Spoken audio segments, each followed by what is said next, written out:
conversation. It's a pleasure to welcome to the program an old friend of myself and the world, primarily, and that's been Garry Davis. I think he probably needs no introduction, but he's here in New York City. We're going to be talking about his career and his life's work and what he's involved with now. And Garry, it's so good to see you again. Welcome to our humble studio, but welcome very much to catch you. Yeah, I know you're just passing through. And we also have Arthur Kanegis. Yep. And he is, maybe you could tell us the institution, you're a filmmaker. Right, I'm a filmmaker. My company is One Films. You can look at onefilms.com on the board, ONEFILMS.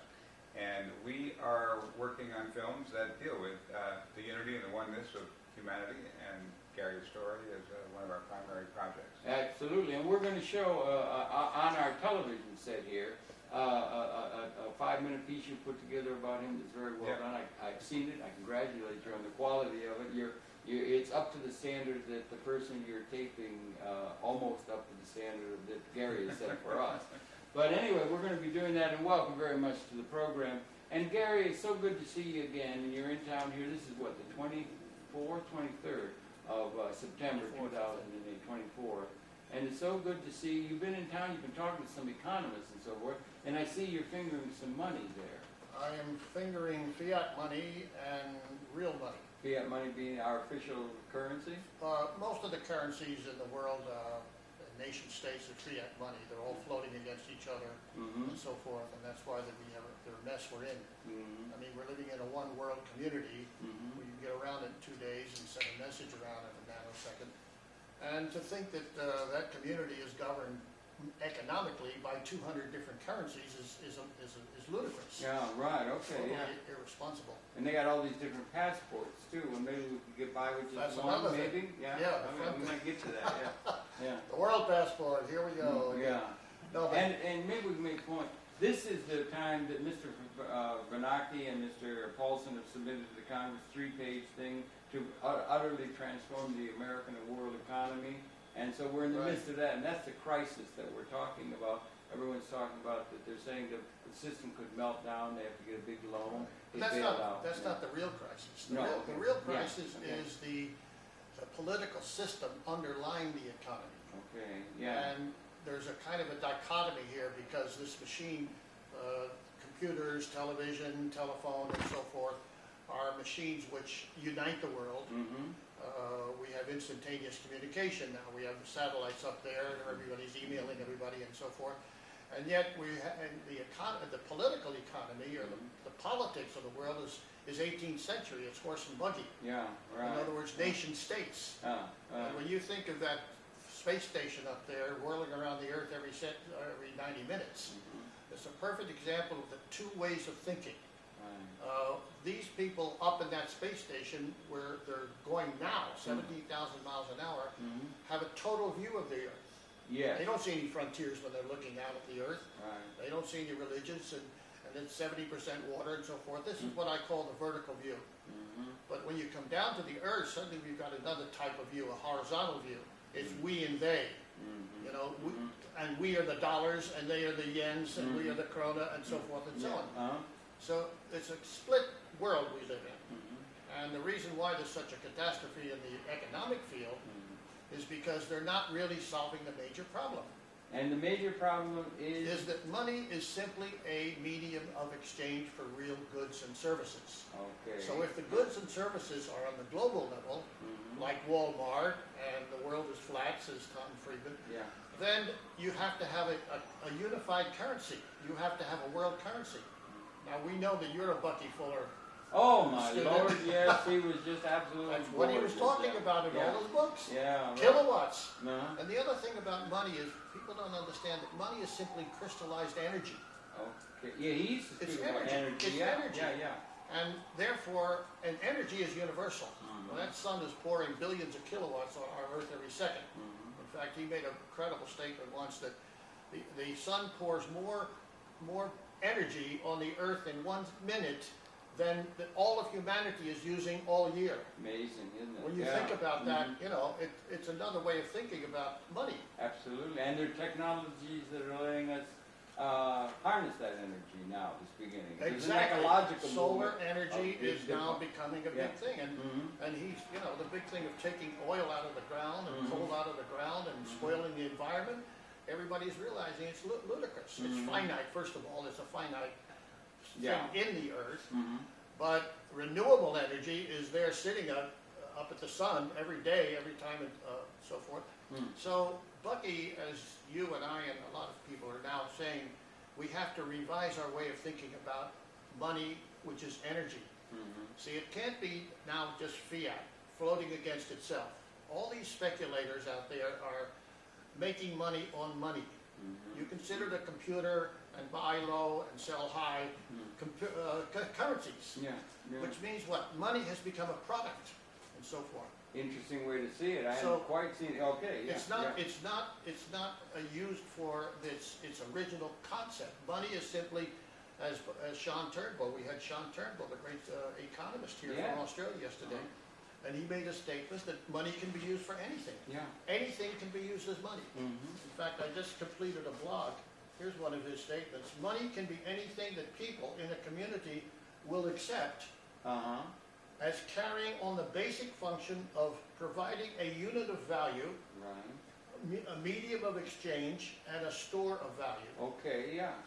Yeah. Well, if the economy of the world is global, you know, I mean, you go into Walmart, you buy something, and the barcode is immediately put into a computer and I know. digitalized. Somebody in China pulls that item off a shelf. Very likely China these days is everything's made in China, it seems. Yeah. No, but I mean, Yeah, the yeah, instantaneously yeah, of the yeah. of the market is now. Right. It's not the future. It's Yeah. now as we stop it. Tom Friedman brought that up at The World is Flat, which is an interesting book. Yeah. So why don't we have a currency which relates to the reality of the market? Why don't we? Well, we do. Oh yes, of course. And we might know. It's not this. Mm. It's not this. This is a fiat money. See, Okay. this is not a real money. This That's is a $20 bill, United States Federal it's Reserve. floating. It's floating out there in the universe, in the world, and so on, and anybody can buy it against other currencies and so forth and so on. The real money actually started way back in 50. What's this issue? 57. 57. This is a piece of currency, and what do you call this? This It's is a world credit. world credit. We can put it there. You can see it in front of the camera. And that's a work. This is 1957. 57. Uh-huh. It came out very interestingly enough. It was designed after I came out of prison in Hanover. I had gone into East Germany, and they threw me back and put me in prison in in Hanover. And the day I came out, there was a big meeting of all the big industrialists in Hanover. And they gathered around, and I was there, and they wanted to know who I, with a lot of publicity. And I had just come from India and studied with a guru, my Nataraja guru. And gurus are absolutist in their way of thinking. You know, when I say absolutist, I mean they teach wisdom. And wisdom being science to them. We call it the Brahma Vidya. So I was talking about that I had studied with this guru, and I was an absolutist like my guru. And then they said, well, Mr. Davis, we're here, we're all businessmen, and we have to make a living. Yeah. And how do you earn your money? How do you make a living? And to follow my absolutist philosophy, I said, well, when I need the money, I make it. And they said, well, how do you make it? And I said, well, I'll show you. Give me a piece of paper. No, And is Xerox machine? No, I just took a piece of paper and I wrote out Uh-huh. on that paper a world credit that's worth 5 marks. Uh-huh. And I put the World Government Bank and I 00001 and so forth and signed it. I said, okay, I just made money, a new currency, world money and so forth. And they laughed, this was a big joke. And just as I'm doing now. and- But there it is. And how did you? Why did you make it 5 marks? I said, well, I put it on a credit which everybody recognizes. It's negotiable now for 5 marks. And the guy next to me who said, well, I have a paper factory, Gary, and I could run out a lot of those suckers. I would like to buy this money from you. Which is a very interesting thing because he gave it the value that I had put on it. 5 marks. Yeah. Yeah. And I said, well, you're not doing me a big favor by buying this, because I'll show you how valuable this is, because this is number one. So it's a collector's item. Absolutely. So Sotheby's, what I'm be going aware. to do, I'm going to raffle it off to this group that I have here. Auction it off, yeah. And he didn't want me to do that. No, he wanted to get a good deal. He practically grabbed it out of my hand. Right. And he shoved 5 marks in my hand. And I said, well, okay, now world money. And then I went into a printing press. Oh, we had a funny incident after we all went to a beer place you know, in Hanover, a very famous beer place. Der Tausend Schnapps, I think. And we all had a little beer and so forth. And I said, what's the bill? And the waiter brings over the bill. And it was 4 marks, 50 cents. He gave her a tip. No, I said, oh, I'll pay this, you see. And the guy said, no, we know that you only have 5 marks. And said, oh, I'm not going to pay it with the 5 marks. I'm going to make another money. They said, no, not here, please. Where everybody knows it's here, you know. Right. It's okay, you do it in the living room, but not here. I said, no, I'm going to prove to you something. And I called the waiter over, and the waiter comes over, and I said, in the back of your cash thing, or your receipt thing, tear off a piece of paper. So he tears off a piece of paper, and I write out the second bill. Yeah, right. And so forth. And then I said, this is a payment for the 5 beers. So he goes off, and he's looking at this thing, and he gets halfway down the room, and the manager comes up to him, and he says, what is this? And he says, Garry Davis, Felt Credit, and so forth. The guy looks at it, signs the bill, and says, it's okay. Another guy calls him out. The manager goes away, and another guy sitting down in another place, he calls him, he says, because they're all watching me. Right. See, I was very famous at the time. You were what? Famous. I want to get to, okay, go ahead, yeah. And he calls over and he says, what is this going on? And the waiter says, Vice Nick, it's Felt Credit. The guy says, how much? In other words, it's entered now the secondary money market. Okay, right, okay. And the waiter didn't know what to say. How much? Now he's got a product in his hand, which he can sell. Yeah. So then he says, 3 marks. And the way we know about this is because the guy took out 3 marks and bought it from him. And our group was watching this whole thing, so forth and so on. This is really an interesting money transaction, because I had made it, and now it became valuable, etc. And somebody bought it, a complete stranger. After he comes up to us, and he says, Mr. Davis, I've heard about you, and so forth, and I have your number 2 well credit, because I just bought it. I'll be damned. And so I said, well, you just bought, how much did you pay for it? And he says, 3 marks. I said, well, he underrated it, you know, he devalued it immediately. And he said, well, it's all right because it's worth a lot more in public and so forth. And I said, what do you do? What's your profession? He says, I'm a Swiss banker. That's really interesting. But you said you were famous, right? And this is tied into what you're doing too. Yeah. You were famous because you had gone and issued, and you were in Paris before, and you had already issued the world passport then. Or what? You were famous for. Well, I had. You're back. Your life a little bit. I mean, I was a bomber pilot, World War II, and we've been through this. But anyway, I was fed up with the idea that as an actor, I was in show business. Yeah, okay, you were in show business. That World War II comes along, and they pulled me out of that show. It was, let's face it, with Danny Kaye, and put me into the Army. I wanted to bring up the Air Corps. That you were an understudy for him, and you did his routine, and you got 13 what do you call it? Curtain calls, right? So you were really good at doing the kind of thing that Danny Kaye did. That was my profession. I mean, I consider myself an actor. You're coming out of a family that had your father was a great musician. My father was a band leader. Right. My sister was in show business. And my brother was a musician, and so forth. And I went to Carnegie Tech dramatic school. Okay. But the main thing was that being an actor and being a warrior are 2 different things. Okay. So here I am in a B-17 flying over Germany, bombing people, dropping bombs on cities. That wasn't funny. That was totally contradictory to what I thought of myself as. And being an actor, I'm there to make people happy and make fun and so forth and so on, and be getting paid for it. Yeah. That's the best thing. So anyway, I thought, what is this war game all about? And then, you know, the big bomb goes off in Hiroshima, and another bomb goes off in Nagasaki, and we're all saying, wait a minute, you know, this is ridiculous. Right. This is insane. Right. We've entered the nuclear age, Right. etc. And at that time, a lot of people were saying, well, that's it, we can't afford war, because it's a luxury. If one bomb can wipe out a whole city, then we can't afford it. That's a theme that Arthur and I were talking about the other night. Yeah. You know Admiral LaRock.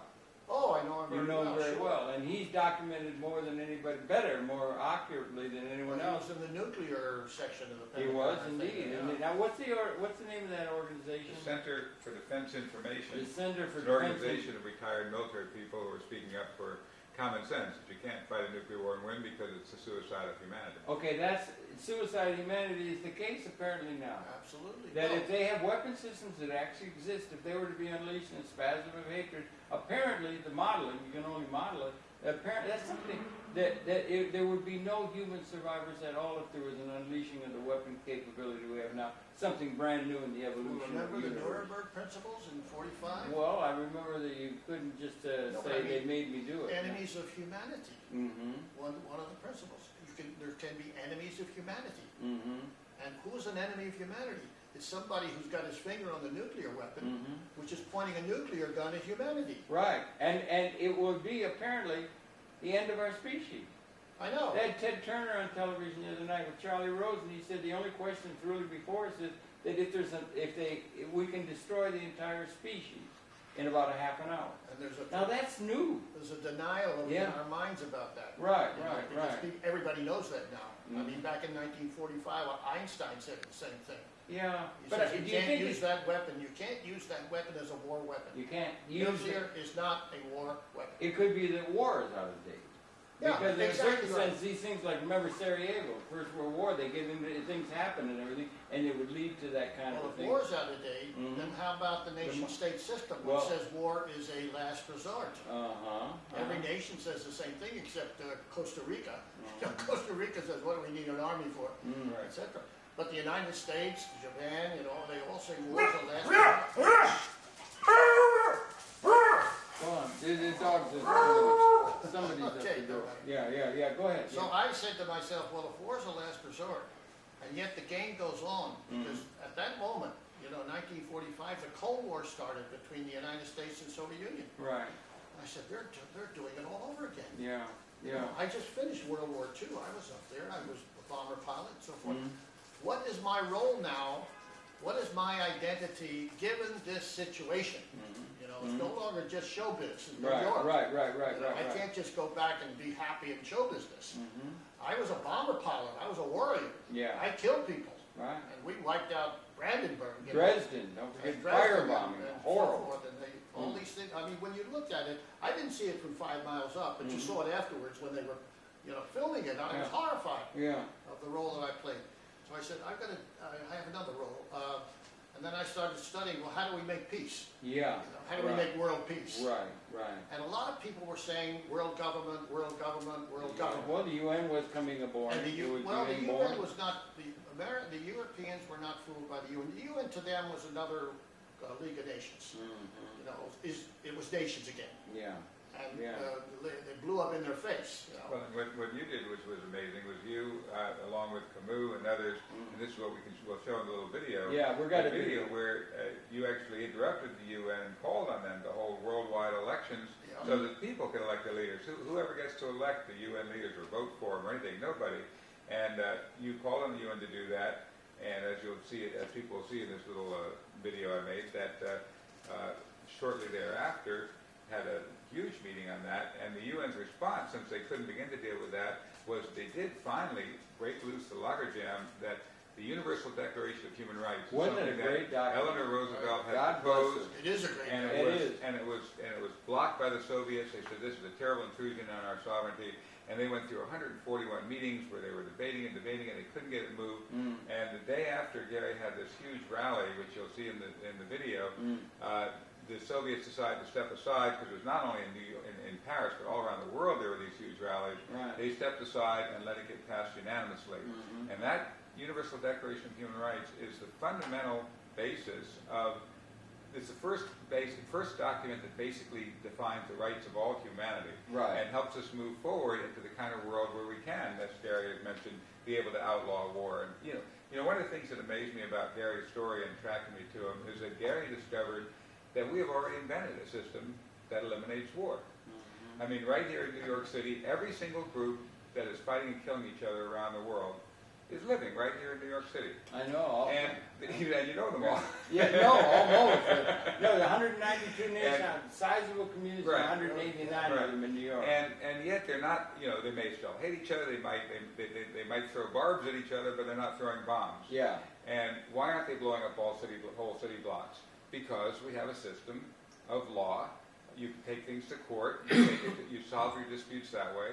At the global level, we don't. We have what's called anarchy. That is a system where you don't have cops and courts. So if you can't imagine running a city like New York or any other city, no mayor, no city council, no elected officials. You have the same situation we have in the world now, which is, you know, neighborhoods fighting each other, people peddling weapons, missiles to shoot this neighborhood, to fight that neighborhood. I mean, you know, you have the same kind of battles and insanity we have in the world. So what Garry said is we, the people, need to just follow what our founding fathers said. We're the ones who create government. We need to take the first step and do it. Governments can't do it. They're on the wrong civic level. Their allegiance is to the part, not the whole. These leaders stay in power by protecting us against them in this condition of world anarchy. And so what Garry has pointed out is that the only way out of that is not to beg and plead governments, oh, please give up your national sovereignty and create this world government. They're not going to do it. It's we the people. We're their bosses. We're the ones who hire them. We're the ones who pay their paycheck. We're the ones who have to do it. And the World Wide Web now gives us a tool to begin to do that. Yeah, that's right. I wonder maybe we could. We're talking to Garry. Maybe this is the time to show the tape. Yeah. Or a video. Run it And here. what we're going to do this is just something set we it up developed. for us, if you will. We're planning to create a documentary about Garry. We haven't created that yet, but we've made a little trailer just to sort of pitch it and to raise the funds to make this major film. So this gives you a little introduction to Garry. Okay. Now we'll just play the camera on the television set when it starts. So just play the camera over on the television. Turn the camera.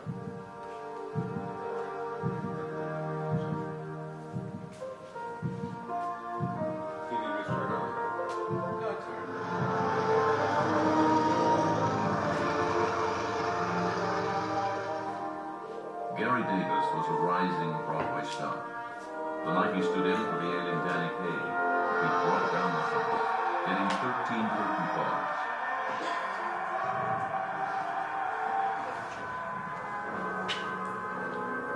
Then, the world went mad. Families were ripped apart. His brother was killed in action. Garry enlisted, eager to bomb Hitler's war factories. But then he was ordered to bomb a city full of civilians. Horrified at the carnage, he was enraged at the war system. Sure that there must be a better way to run our world, he set off to right the wrongs and prevent World War III. He gave up Broadway and made the whole world his stage.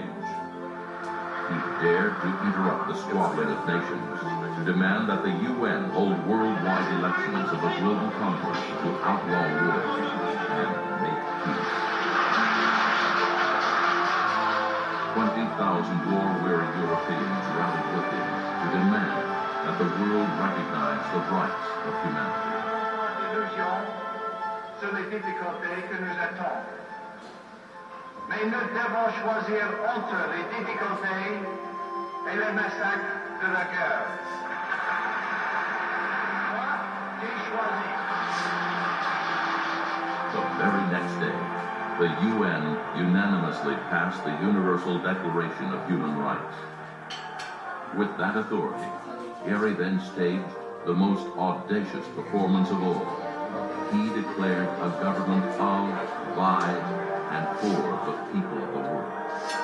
He gave up his United States citizenship to raise his allegiance to the global level. He became the first official world citizen.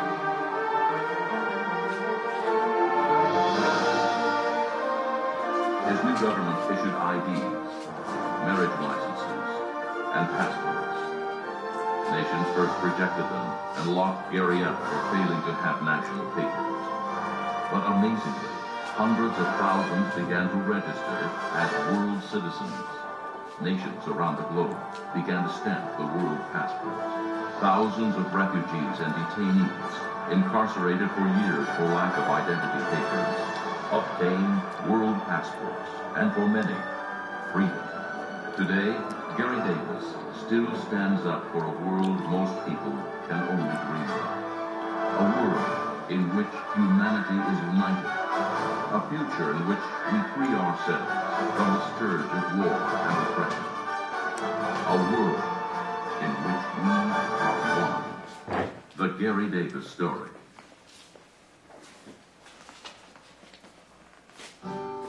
Okay.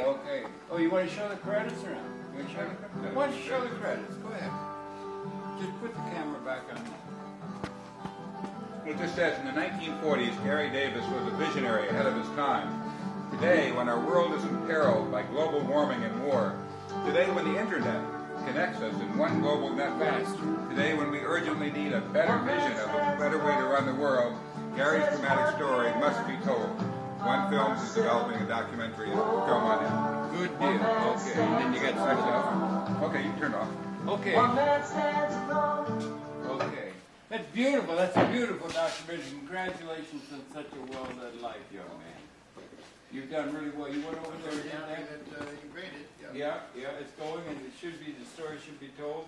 And you did issue this international passport. When did that happen? Well, the world government started, we declared the world government, as it mentioned, in September 4th, 1953. Okay. And the government is all the people who register. This is the world government. It's like the Universal Postal Union. People don't understand the word government the way we use it.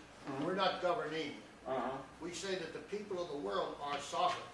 Okay. And the people of the world actually are, if you will, we use the word humanity very glibly.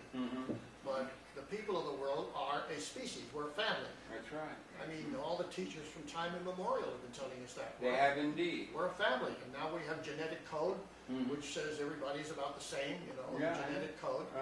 And we're a value animal. We have conceptual values like love and wisdom and courage and understanding. And this is a fact now. So all we're doing is relating those two facts, the conceptual world and the physical world, or the biological world, together with a citizenship. Right. Because when you take the word world and you put citizen behind it, and then you claim it, what you're doing is saying, first of all, my environment is now the world. I'm in the world. I'm born into the world. I'm not born as an American or an Algerian or whatever. I come from my mother's womb into the world. Okay, that's a fact, biological fact. But then you put it into another framework. I'm a thinking person. I'm a thinking animal, if you will. I reason. I have consciousness, and all the rest of it. So this unites us already. This unites us. It ought to. Consciousness unites us, whether we like it or not. Okay, right. When you go to sleep at night, for instance, we all go to sleep at night. Why do we have to go to sleep? Because we need to refill our batteries. Right, you are. What's the battery? The battery is that body there, etc., which is 70% water. But consciousness is always there. Awareness is always there. It comes back to us when we wake up. When you go to sleep, you're not a Jew or a Palestinian or a Shia or you're just a body waiting for the energy from the universe. Okay. As Bucky Fuller used to say, the universe is full of energy. Yeah, I know. It's synergetic. It's a very interesting point. Back in Garry's history, when the very first country to recognize the world passport was India, and when Garry traveled to India, he met with Prime Minister Nehru, the leader of India, personally, and he gave him a world passport, and he was very impressed because it followed in the lines of Gandhi. In fact, he said this is a passport Gandhi would have wanted to carry. Yeah, the whole Vedic tradition. He said, but we have such a tough time uniting even India. How in the world are you going to possibly unite the whole world? Right. And Garry said to him, we're not in the business of uniting. The world is already one. It's already one. It's a fact. When you go to outer space, you can take a picture of it. It is one. Right. It's not that we have to make the world one. And our species, we've seen the DNA. We're 99.9% the same. The difference is in our thinking. We actually are one. We think we're not. And it's just a little click in our thinking to begin to realize we're world citizens, and suddenly when we make that click, we don't have to do any changing of anything. We just have to recognize that reality that we are already one. We don't have to change anything, we just have people recognize what the reality is. And when you realize that, think about the difference. I mean, why somebody outside the country, we can hate them, but is across an invisible line, they're okay. And when he was bombing them, one side of an invisible line, if I were to blow up people in their schools and homes and factories, I'd be a terrible criminal. Because they live on another side of an invisible line, you're like their government. Now it's heroic. You get medals. They put medals. I mean, there's something idiotic here, and it clearly shows that's not a real line. It's invisible. We're like little kids. You step over my line, then I'll fight you. You know, and we're inventing these artificial lines, and we're fighting and killing each other over it. Now, what amazed me about this guy, I've traveled across borders with him, and it gets hilarious, really, because you know they'll be so pompous. Well, for instance, one of them, they sent him a letter from Homeland Security. They don't know what to do with him, so they made up a new category. They called him an excludable alien in the public interest. I see. Which is basically, he is in the public interest. We have to agree with that part. Torture their laws. But they had to figure out what to put him. But anyway, they said, okay, well, you're not a U.S. citizen, but we can't send you anywhere else because you're not another citizen, so we can't reject you. So we'll make up this category, and you can come in, but you're on parole. You have to check with this parole officer once in a while. Well, I didn't do any crime. Why am I on parole? Well, no, it's just you just have to check with him. So Garry, of course, doesn't show up. He gets this scary letter from Homeland Security. You show up on this date and time for your parole hearing, or else you'll be deported from the United States or go to jail. You know. And Garry writes back with copies to the president, to the Secretary General of the UN, to everybody up and down the yin yang, saying, you know, I mean, I don't recognize this nonsense. This isn't a real line between Canada and the U.S. You can't see it from outer space. You know, I'm a world citizen. I'm not playing your game down here. You know, and so how do they handle that? We're all thinking, well, what are they going to do? Are they going to arrest him? Are they going to carry him away? The point that he's making is very important because what he really is saying, and what I've been saying, is that we outrank them. We outrank all those lower level officials. None of the lower level officials can deal with the world as such. That's why this national election, which is going on now, that's right. Neither McCain or Obama are talking about eliminating war or eliminating the global warming. They can't deal. These are global problems that only we can affect. That's right. Now, the interesting thing about the Declaration of Human Rights, which I hope everybody reads, and we'll send it to you if you have a right to it, 1948, is that one of the articles says the will of the people should be the basis of the authority of government. Okay. Think about that. The will of the people. Well, how do we express our global will? You see, you have to claim to be a world citizen first. And nobody can deny you that claim. Because we have the right, here it is, a political choice. Right. How did the founding fathers start the United States of America? How did they do it? Go ahead. Yeah. Political choice. Okay. They didn't have the authority to create the United States of America. They said we need it because there are 3 million human beings on the eastern seaboard. The states are in a condition of anarchy with each other. We all have militias on the frontiers and so forth. Yeah. We all have different currencies. They were. You're right. We can't even get goods from New York to New Jersey, etc. Right. Well, it's ridiculous. Now we all consider ourselves citizens of particular states. But what is above us? There's nothing above us. Let's put some laws above us, you know. And this is what the 10th Amendment is all about. That citizenship is in concentric circles. It gets larger and larger. Okay. And therefore, let's create a higher level of laws and eliminate the anarchy between the states. And what are we doing? We're making peace. Why don't we just do that on the world order? Ta-da! You like that idea? Yeah, and then in the cosmic order, eventually. Right, there we go. Well, Butcher Fuller says we're cosmic people. Well, let me say something. That may not be so absurd as people might want to say, because when you get to the point, if you may, you were 200,000 years we've been here, and now we get to the point where in the Second World War we were impotent for destroying our whole species. We no longer are. That's an existential, really, change in terms of the historical patterns normally understood. So it might be that on the yang side of the yin yang, whatever it is, the other side of that killing pattern, we got a thing on the fourth Humanity has the option of becoming successful on our planet if we reorient world production away from killingry to livingry. Can we convince humanity in time? That's Bucky Fuller.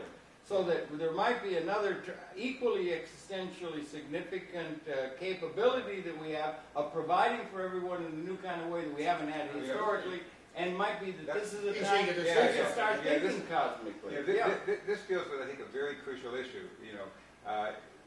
That is, we have this myth that killing the bad guys solves problems. It runs through all the stories throughout history. It starts with it's in the bare basis of it is the damsel in distress and the terrible bully comes along and you try everything. The villain is so terrible, there's nothing you can do. So the hero blows away the villain and they ride over the sunset. But who do you know who's ever killed the bad guys and lived happily ever after? No, I don't know. You can't think of a single person who did that, and yet we think it's true because it's in all these stories. And national leaders play it.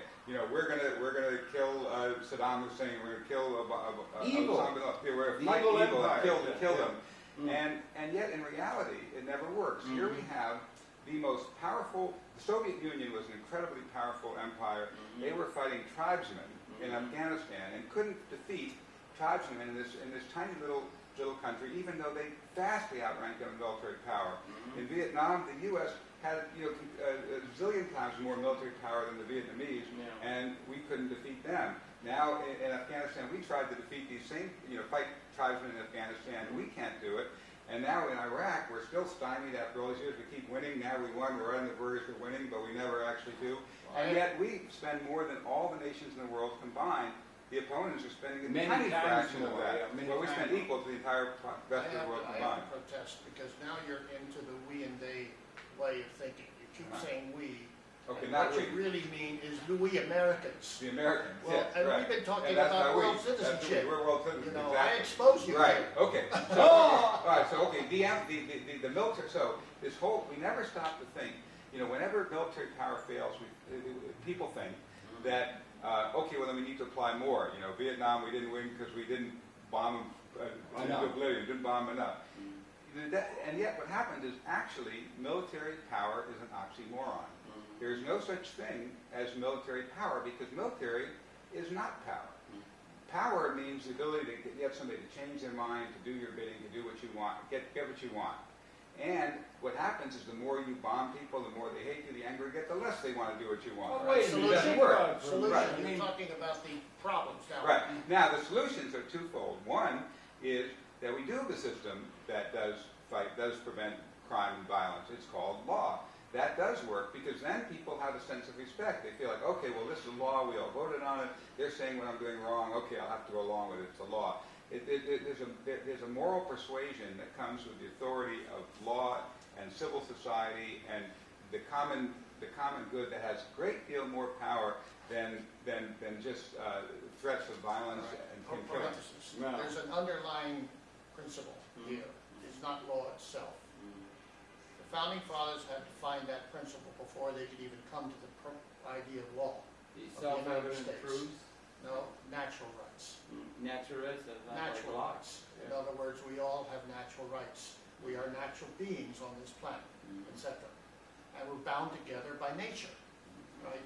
Now, once you recognize that, then law becomes the next step. That's another thing that we might discover rather than that we might discover that would exist. Bucky always did that. Well, He would find nature's pattern. It's not even.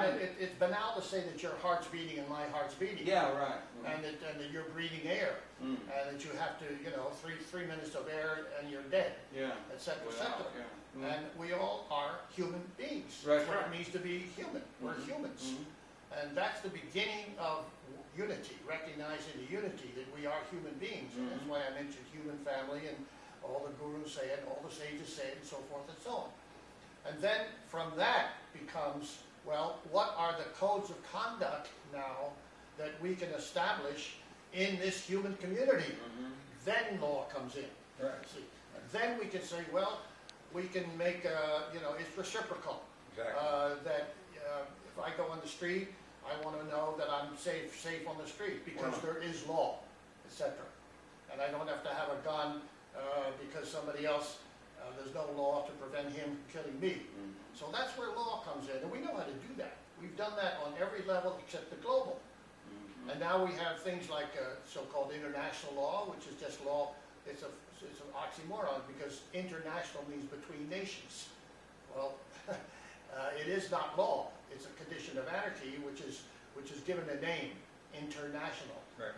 So, Because if nations say they're sovereign, then there's no law over them. Well, then sovereignty is it's a but treaty law. there's where the Declaration of Human Rights becomes a very important document. Because the Declaration of Human Rights starts off, Article 1, all human beings are born free and equal in dignity and rights. They're endowed with reason and conscience and should act toward one another in a spirit of brotherhood.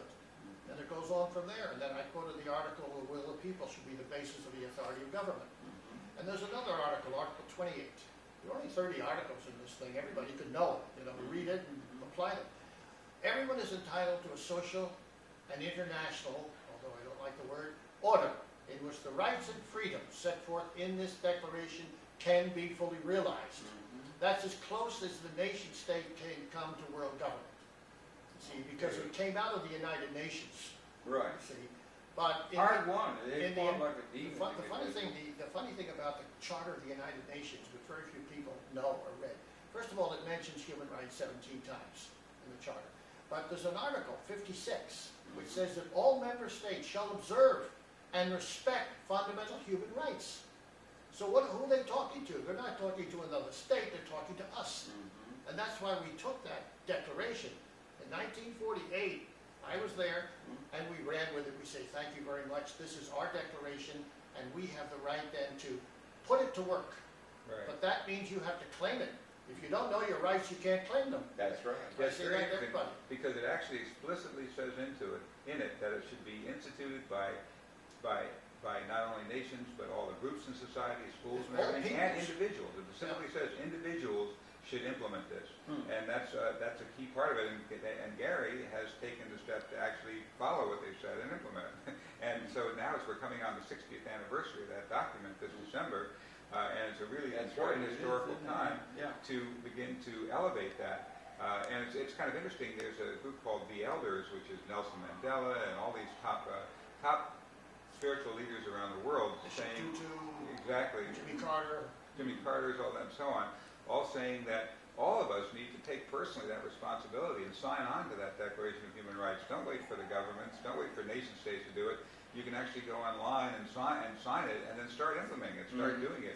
And that's what Garry's thing is all about, that we, the people, need to start implementing that declaration and creating the kind of world we choose. We can't wait for governments to do it, because they're not going to do it. And he also went ahead and issued a world passport. How many of those are out now? Oh, we've issued 750,000. That's a lot. And you got a lot of people who are undocumented that's really actually helped you. Well, the world passport is a powerful document for one reason. That when you put world in front of passport, what it does is say the world belongs to us. Nobody has the right to tell us we can't travel on our own planet. Yeah, right. Yeah. But we're not stupid. When you go to a frontier, what does the guy want? You know, And he he's wants a got the right- passport. Yeah. He wants a passport. So we don't believe in passports at all. We think they're stupid. We think they're ridiculous. My mother and father went to Europe. They didn't need any passports. Nobody They needed went that. every time. Before World War I, you really needed Is that a true fact? Yeah, yeah. There were no visas needed? No visas, no nothing, no control. Well, what happened when you went to the border, say, in the There were no 1960s? borders. Right. You went on a boat. You had your hotel chits and so forth, and you just landed. There was no control. Okay, that's This is interesting. a I didn't very realize modern that. I would have thought there was some letter of transit or something you needed. No, it was only Yeah. in wars that you got a letter saying that you could go through an enemy line. Yeah, okay. And that was signed by the general and so forth and so on. That's how it started. But it was during war. Now the nation state is controlling us because the nation state recognizes that it's finished. Well, how about it's obsolete in terms of service. Well, suppose you could look at that thing, what is it, 192 nations, so forth, in the world and everything, and there are different standards of living that are realized at an economic level by various people. So it's like a gated community. They have a gated community where people that are wealthy live with all their paraphernalia, and they don't want the hoi polloi. So the basic is economically based kind of thing, perhaps. But right within the United States, we have every economic level. We have that same problem You know, poor people could move from one city to another where there's better benefits and stuff, but we don't do it by putting walls around our cities. We deal with it somehow. Well, we the do world put can deal walls with it around too. gated cities.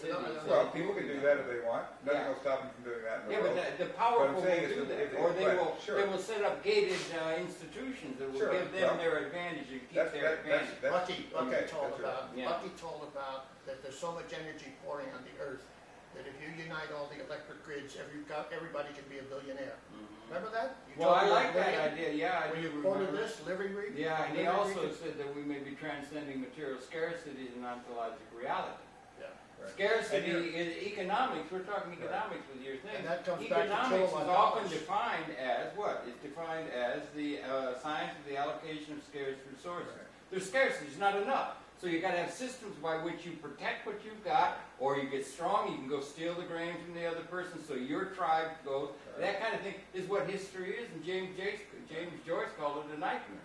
But And he we wrote may be about- awakening from the nightmare of history of injustice, and we don't have a just system now. We have a plutocratic system Yeah, but Bucky run by kept some talking power about- elites that run things in these like mafia gang wars. Right. Yeah, I mean, it looks like we have terrific scarcity, more starvation in the world than ever, but it's because of these broken social systems. Mhm. It's not, if you actually took the amount of goods and services in the world, there's enough for everybody to live Well, well. maybe that Maybe would be abundance. another start. If I may, that would be we got the equation new that we can now destroy the world. We can't test it, but we can destroy the humanity. The other side, what would be equally existentially significant in terms of an alteration from history? We couldn't do it in the Second World War, even though you were dropping. We were impotent. We were gestating. We have that now as a new reality since about 1970. And Bucky said that our capability, extended consciousness, was reaching the point where we could see that there would be more haves and have-nots for the first time in human history. And he predicted from 1952, 20-year period, he lived out his life saying we crossed that line where we were more haves and have-nots in terms of our capability in the year 1970. The years that we could destroy the whole species, 1970 is best identified by Rock and so forth, and the year that we maybe were transcending material scarcity and ontologic reality was 1970. Right. Going from And this is a scarcity to capability. abundance. Right, Yes. and now this is a Or capability. there were more. It's at the level of capability. And the All we do is systems shift we've the social inherited, systems. all the systems, economic systems, political, we've inherited out of history. The nightmare that James Joyce called history were predicated and built within a condition where scarcity was the reality. Right. Well, that means So we're now really- it's now. And the that money this system thing- creates really scarcity. in a period of time, a historic period where we can go from Armageddon to millennium. I mean, we have the Exactly. choice. That's Right. exactly That's the the point. choice we have. So And each one of us has to. But must what make would that be choice. his premise is we're transcending material scarcity. Economics is defined as the allocation of scarce resources. It's all We scarce. have to transcend it. Well, but But the that's the what- ontology, the reality has changed on the destructive side. It may also have Sure. changed on the positive side that could allow living room for everybody in the kind Okay, of world you're trying where's to the, bring. where's the source then? Where's the source of energy?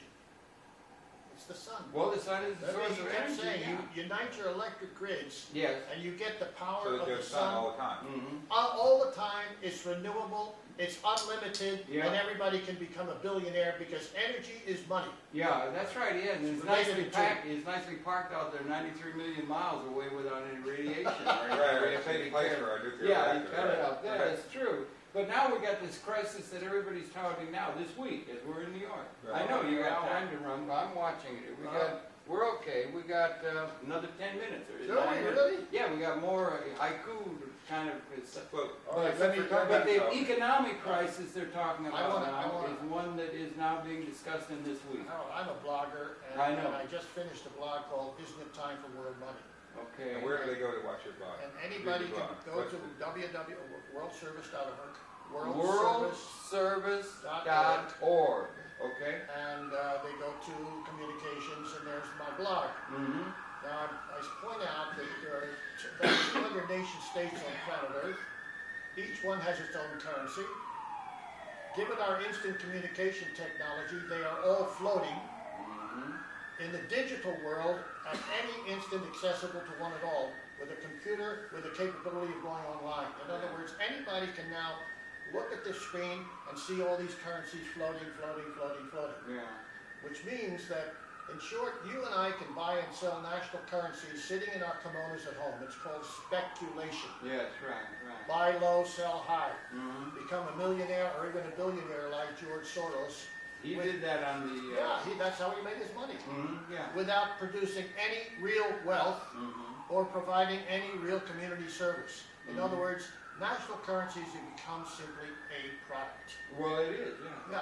Because, particularly as the world Now becomes here is Bucky international Fuller. in Let its me trade. just make one quote Okay. following that line. Mm. Those who have learned to make money with money, which money can never be anything but a medium of wealth exchanging, have now completely severed money from its constant functional identity with real wealth. Mm-hmm. With their game of making money with money, the moneymakers and their economists continue to exploit the general political and religious world assumptions that a fundamental inadequacy of human life support exists around the planet. That's the alarm clock Right. going off. Now, let me just make an example. Let me just tell a little example here. That's very good. To make this very simple, so we can understand this. The word currency is an excellent word because it is a current. And if you took a small town and you had a baker, a tailor, a farmer, and so on, and you took one $10 bill and you go to the baker and you buy baked goods, and he takes it, he goes to the farmer and buys wheat, and the farmer takes it and goes to the tailor and buys clothes, and that bill is circulating around and around. It's creating a currency, and the faster it's circulating around and around, the more people are making goods, doing things, making bread. There's more prosperity. People are getting their houses built. They're getting all these wonderful things done. Then, as soon as you start either siphoning off the money, you either halt it, well, things are going to be bad, so we can't circulate it, or you start putting it into guns that can't be productive, nobody can buy them, nobody can buy all these guns, so it stops the circulation, it doesn't keep circulating. Or if you start doing this making money on money, so suddenly it's being siphoned off and there's no goods to exchange, suddenly then you've broken the current. What's the current? People aren't making, doing things, being productive. Yeah, well, that's what they're fearful So if any of of now. these things break the current, then it suddenly becomes, like you said, phony money, because money should be what's keeping this circulating in this function. So as soon as you break that down, that's when you start having these great dysfunctions and great poverty and great problems in the world. And that's why this concept of world currency is so important, because if currency goes back to its original purpose, which is that current, if it flows, there's incredible abundance. There's no limit, because especially, there's only a limit if you start building what you're doing on unrenewable resources like oil. You can only take so much out of the ground, then you run out. But if you're running it with solar power, and if everything you do is being recycled, your nature, your things that you're using become byproducts used in the next industry and so on, then we can have unlimited abundance, because there are so many more people in the world who are desperate to do something that'll serve the world. They feel their talents aren't being used, they aren't utilized. There are more people like that than more people that are lacking goods. What we really want is to feel fulfilled. And when your currency starts letting people be fulfilled and serving each other, people love to serve each other. They want to be doing something that's helpful, but it'll also make them prosper, and they're secure, and they feel there's abundance. They don't have to worry about having enough. And so we can create a system with that currency flowing where there's unlimited abundance, as long as you're recycling the products you're using, so that they're not exhaustible, and as long as you keep the flow. Why aren't we doing that out of history? Why are we still caught, as it were, in the intricacies of a system we've inherited out of history? Has something changed that makes that possible now that was not possible historically? Could we have always done it? Or what do you think? There are lots of currencies that are doing that now. Let's, the Let currency, and the Toronto has an internal currency. A lot of municipalities have figured that out, you see. Really? In Germany, in the Württemberg, in 1933, the Württemberg mark came along, because some guy said he figured out that if you keep, the way you keep currency moving is to limit its time. It's called demurrage. We have the currency turned out by our Federal Reserve Board or central banks and so forth, and it's supposed to be, you can't just run the printing press and let it go out if there isn't something there. You're going to get runaway inflation, is what people will say. It has to be linked to something material that has value, and they have to have some measure of standard of measuring all that. And that's what's been our historical condition, and that's what they're worried about. That's international system based upon the currencies that do exist and governments behind it and so forth. That's what they're worried about. Might be in real dire straits now in the United States. I think there are two things that make it different, and two causes. The problem is, for one, knowledge. People need to understand and realize this power. People need to realize that they're the sovereigns with the power. They think they have to be ruled and controlled. Once they realize that they're the ones with the real power, there's an incredible unleashing. I mean, when you look at these nonviolent people power movements that propelled Nelson Mandela from prison to presidency, or Gandhi, or brought down the Soviet Empire all throughout Eastern Europe and so on, you see that there is a tremendous real power. And when people recognize that they have that power, and they start using the internet as the incredible equalizer, because here we have, every time you enter the internet, this is something Garry taught me, you're entering world space. Cyberspace is world space. Yeah. There's no national boundaries. I just ordered a water heater from China. eBay lets you deal with things all over the world. You don't need a marketing system. You don't need a big company. You don't need a big supply company. You can make stuff in your garage and sell it to people all around the world. Yes. Because the Universal Postal Union, which as he points out is the kind of governance he's moving toward. It's universal, but it's nobody controlling you. It's a service. And through that web, we can begin to evolve a world in which, I mean, we're speeding to do it. Things like PayPal is sort of a universal money in a way, helping us exchange around the world, beginning of that. But as we evolve more toward that, and more taking back power to the people and away from the big corporate interests, where the greed is really insanity, because nobody can spend, I mean, nobody can use, $1 billion. I mean, you can only eat, drink, and use so much. And the original idea was that was that property and other things are things we use. It's not something permanent. You don't permanently acquire it. You use it for your lifetime. You have the abundance of everything you need in your life, and then it's passed on and used by others. It's recycled. Okay, we're running out of time, and I'm wondering, are you optimistic that we're going to make the kind of changes that are resonating, waiting for us to realize out there, or not? No, I'm not optimistic, because we're making them.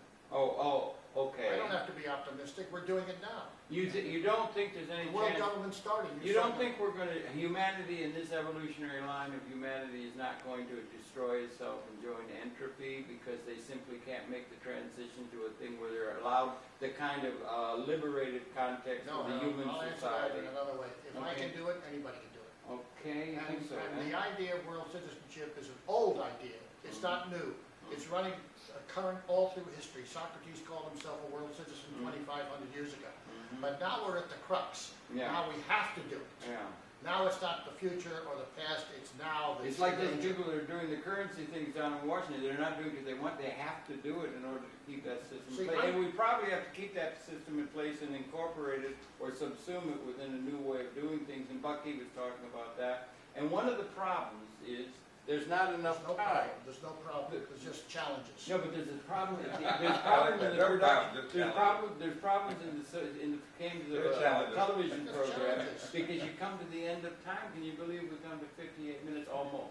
We've only got a few seconds left, so get it. No problem. We've only no problem. It's gone. The world government's 55 years old. Your pleasure to have had the perception. World citizen number one. Thank God you so bless much, him. Garry Davis, his own self, and it's Arthur Kanegis, filmmaker. Happy to have brought that to you. Tune in when we come back again tomorrow. Thanks very much, Sarah, for such a well-led like Garry. Sincerely, world citizen number one, richly deserved. Keep up the good work. Okay? Thank you very much. Okay, and you All right, it was fun. Thank you. Okay, bye for now.